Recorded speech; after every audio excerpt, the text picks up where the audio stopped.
Classmates, today we begin to study absolute advantage theory.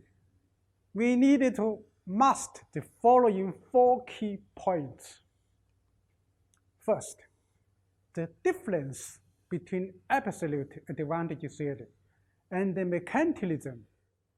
Second, what does absolute advantage mean? Third, principle of absolute advantage. Fourth, the limitation of absolute advantage theory. Next, we will discuss these issues one by one.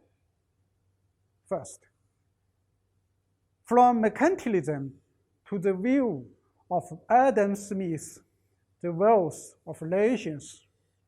From last lecture, we understood that according to the mercantilists, the world wealth was fixed.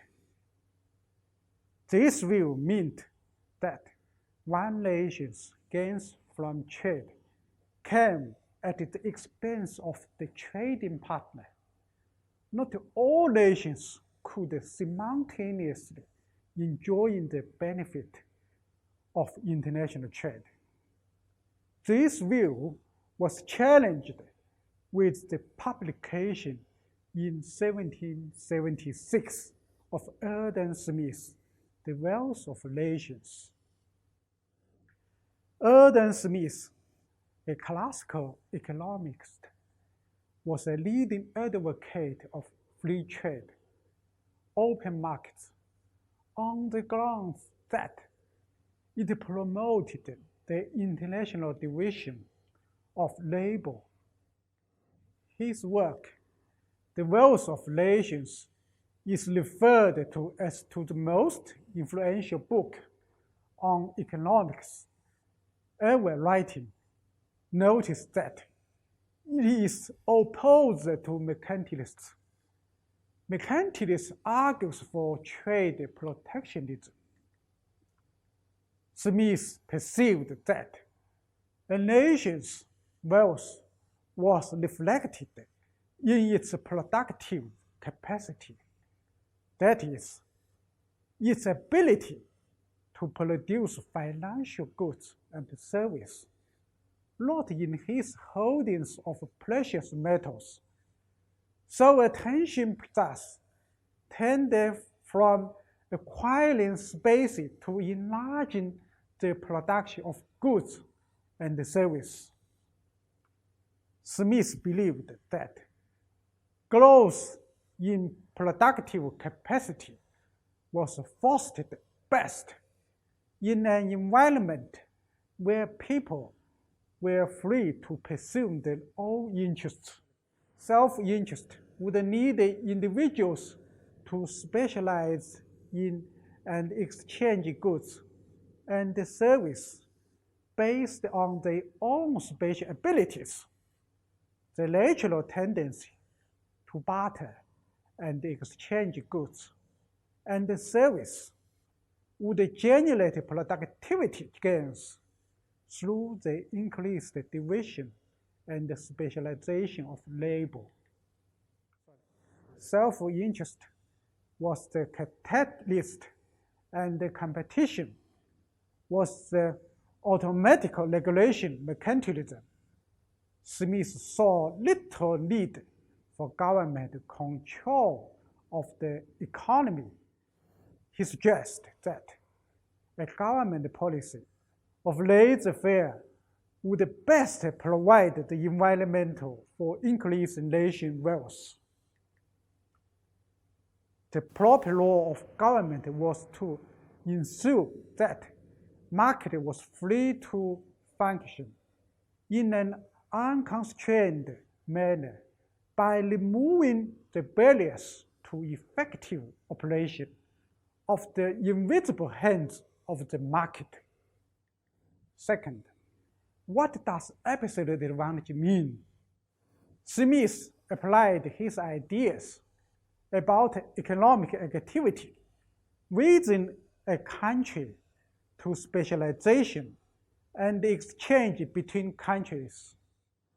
He concluded that countries should specialize in and export those commodities in which they had an absolute advantage, and should import those commodities in which the trading partner had an absolute advantage. With free trade, all the trading nations will benefit from this division of labor. Smith's trading principle is known as the principle of absolute advantage. Smith thought the cost difference governed the international movement of goods, while the productivities of factor inputs represented the major determinant of production cost.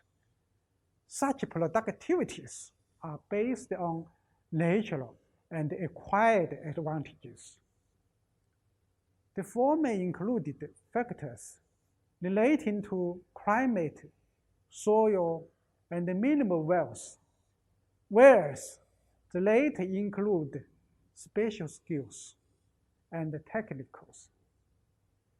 Given a natural or acquired advantage in the production of goods, Smith reasoned that a nation would produce that good at a lower cost and become more competitive. So Smith viewed the determination of competitiveness from the supply side of the market. Further, Smith's principle of absolute advantage followed the mercantilism and employed the labor theory of value that assumes with each nation, labor is the only factor of production and is homogeneous or identical. Third, principle of absolute advantage. So the cost or price of a good depends exclusively on the amount of labor required to produce it. For instance, if Portugal uses less labor to manufacture a bottle of wine than the United Kingdom, Portugal production cost will be lower in this sense. We may say that Portugal has an absolute advantage in wine when one nation has an absolute cost advantage in one good, and the other nation has the absolute cost advantage in the other good. There exists the basis for trade. Within free trade, nations could concentrate their production on the goods that they could make the most cheaply, with all the trading countries benefiting from this division of labor. Suppose there are two countries, the United Kingdom and Portugal. Both produce two goods, clothes, wine. In the production, labor is the only input. If workers in the Portugal can produce 5 bottles of wine or 20 yards of clothes in 1 hour time, while workers in the United Kingdom can produce 10 bottles of wine or 15 yards of clothes in 1 hour. Clearly, Portugal has an absolute advantage in clothes production. Its clothes worker productivity, that is to say, output per worker hour, is higher than that of the United Kingdom, and leads to lower costs, less labor required to produce a yard of clothes. In like manner, the United Kingdom has an absolute advantage in wine production. So Portugal specializes in producing clothes, exports clothes, and imports wine. Wine, the United Kingdom specializes in producing wine, exports wine, and imports clothes. We can see in the absence of trade, the total output in the world is 15 bottles of wine and 35 yards of clothes. How about the total output after trade? Because Portugal only produces clothes, no wine. The United Kingdom only produces wine, no clothes. So, using the same label as that in the autarky, the total world output will be 20 bottles of wine and 40 yards of clothes. The output increases after specialization because the world uses its resources more efficiently. Suppose Portugal can exchange 2 yards of clothes for 1 bottle of wine from the United Kingdom, which means the exchange rate is 2 to 1.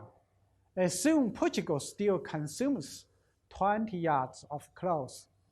So it could exchange 20 yards of clothes for 10 bottles of wine. So after trade, Portugal can consume 20 yards of clothes and 10 bottles of wine. The welfare is better off. Similarly, the United Kingdom consumes 20 yards of clothes and 10 bottles of wine. The welfare is also better off. Both countries gain from trade. The international trade is a win-win game, not a zero sum. The fourth, the limitation of absolute advantage theory. The writing of Smith established a case for free trade that is still influential today.